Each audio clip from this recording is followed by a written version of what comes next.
दोस्तों, आपका स्वागत है आउटराइट स्टोरी में।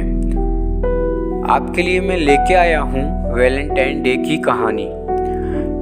ये वैलेंटाइन डे अब भारत में भी आ गया है, जहाँ शादी होना एकदम सामान्य बात है।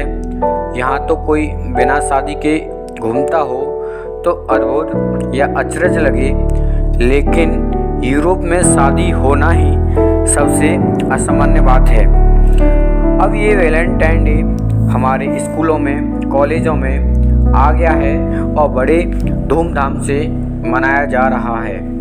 और हमारे यहाँ के लड़के लड़कियाँ बिना सोचे समझे एक दूसरे को वैलेंटाइन डे का कार्ड दे रहे हैं। और जो कार्ड होता है उसमें लिखा होता है would you be my Valentine, जिसका मतलब होता है क्या आप मुझसे शादी करेंगे।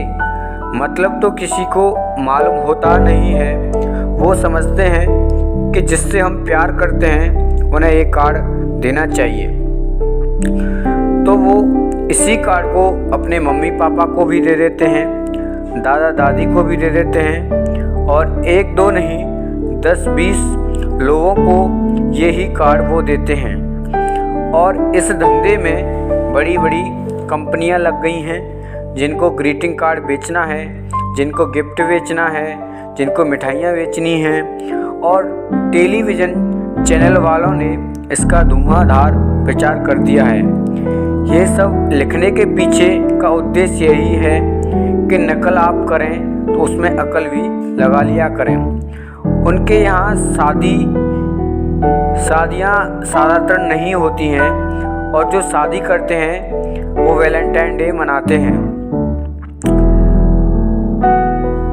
यूरोप का समाज जो है वो रखेलों में विश्वास करता है, पत्नियों में नहीं। यूरोप और अमेरिका में आपको शायद ही ऐसा कोई पुरुष या महिला मिले जिसकी एक शादी हुई हो, जिनका एक पुरुष से या एक स्त्री से संबंध रहा हो।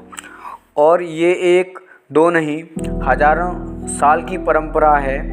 उनके यहाँ आपने एक शब्द सुना होगा, लिव इन रिलेशनशिप। ये शब्द आजकल हमारे देश में भी नौजवानों में चल रहा है। इसका मतलब होता है कि बिना शादी के पति पत्नी की तरह से रहना। तो उनके यहाँ मतलब यूरोप और अमेरिका में ये परंपरा आज भी चलती है। खुद प्लेटो, जो कि एक यूरोपीय दार्शनिक था, उसका एक स्त्री से संबंध नहीं रहा। प्लेटो ने लिखा है कि मेरा 20-22 स्त्रियों से संबंध रहा है। अरस्तु भी यही कहता है, देकार्ते भी यही कहता है, और रूसो ने तो अपनी आत्मकथा में लिखा है कि एक स्त्री के साथ रहना ये तो कभी संभव ही नहीं हो सकता। It is highly impossible. तो वहाँ एक पत्नी व्रत जैसा कुछ होता नहीं है। और इन सभी महान दार्शनिकों का तो कहना है कि स्त्री में तो आत्मा ही नहीं होती, स्त्री तो मेज और कुर्सी के समान है। जब पुराने से मन भर गया तो पुराना हटा के नया ले आएं। तो बीच बीच में यूरोप में कुछ ऐसे लोग निकले जिन्होंने इन बातों का विरोध किया और इन रहन सहन की व्यवस्थाओं पर कड़ी टिप्पणी की। उन कुछ लोगों में से एक ऐसे यूरोपियन व्यक्ति थे जो आज से लगभग 1500 साल पहले पैदा हुए।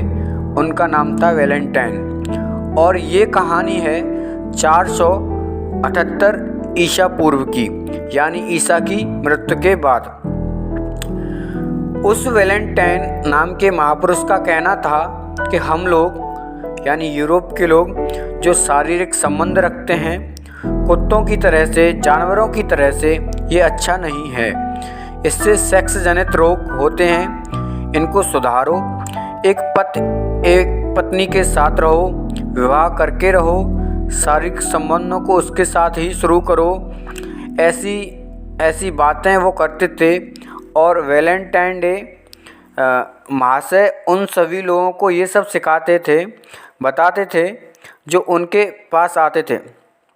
रोज़ उनका भाषण यही चलता था। रोम में घूम घूम कर संयोग से वो चर्च के पादरी हो गए। तो चर्च में आने वाले हर व्यक्ति को यही बताते, तो लोग उनसे पूछते कि ये वायरस आप में कहाँ से घुस गया, ये तो हमारे यूरोप में कहीं नहीं है। तो वो कहते कि आजकल मैं भारतीय सभ्यता और दर्शन का अध्ययन कर रहा हूँ और मुझे लगता है कि वो परफेक्ट है और इसलिए मैं चाहता हूँ कि आप लोग इसे मानो। तो कुछ लोग उनकी बातों को मानते थे। तो जो लोग उनकी बातें मानते थे उनकी शादियाँ वो चर्च में कराते थे और एक दो नहीं, उन्होंने सैकड़ों शादियाँ करवाई थीं।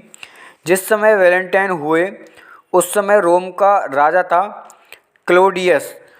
आप उसे चक्रवर्ती सम्राट की श्रेणी में रख सकते हैं।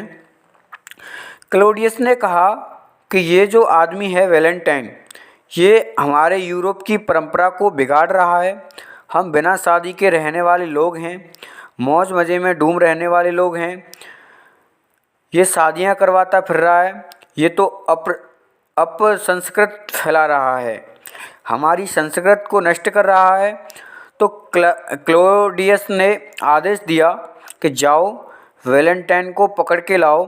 तो उसके सैनिक वैलेंटाइन को पकड़ के लाए। क्लॉडियस ने वैलेंटाइन से कहा कि तुम क्या गलत काम कर रहे हो, तुम अधर्म फैला रहे हो, अपसंस्कृत ला रहे हो। तो वैलेंटाइन ने कहा मुझे लगता है कि ये ठीक है। क्लॉडियस ने उसकी एक बात न सुनी और उसने वैलेंटाइन को फांसी की सज़ा दे दी।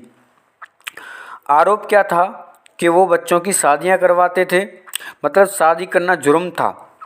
क्लॉडियस ने उन सभी बच्चों को बुलाया जिनकी शादी वैलेंटाइन ने करवाई थी और उन सभी के सामने वैलेंटाइन को 24 फरवरी 498 ईसा पूर्व को फांसी दे दिया गया।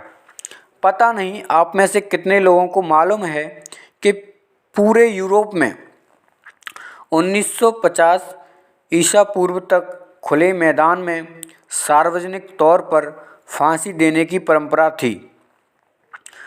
तो जिन बच्चों ने वैलेंटाइन डे के कहने पर शादी की थी वो बहुत दुखी हुए और उन सब ने उस वैलेंटाइन की दुखद याद में 14 फरवरी को वैलेंटाइन डे मनाना शुरू किया। तो उस दिन से यूरोप में वैलेंटाइन डे मनाया जाता है। मतलब ये हुआ कि वैलेंटाइन जो कि यूरोप में शादियां करवाते फिरते थे, चूँकि राजा ने उनको फांसी की सज़ा दे दी थी, उनकी याद में वैलेंटाइन डे मनाया जाता है। ये था वैलेंटाइन डे का इतिहास और इसके पीछे का आधार। तो दोस्तों, आपको कहानी कैसी लगी? अगर आपको कहानी अच्छी लगी तो लाइक करें, शेयर करें, एक प्यारा सा कमेंट करें और अभी तक चैनल को आपने सब्सक्राइब नहीं किया है तो प्लीज़ चैनल को सब्सक्राइब करें। Thank you.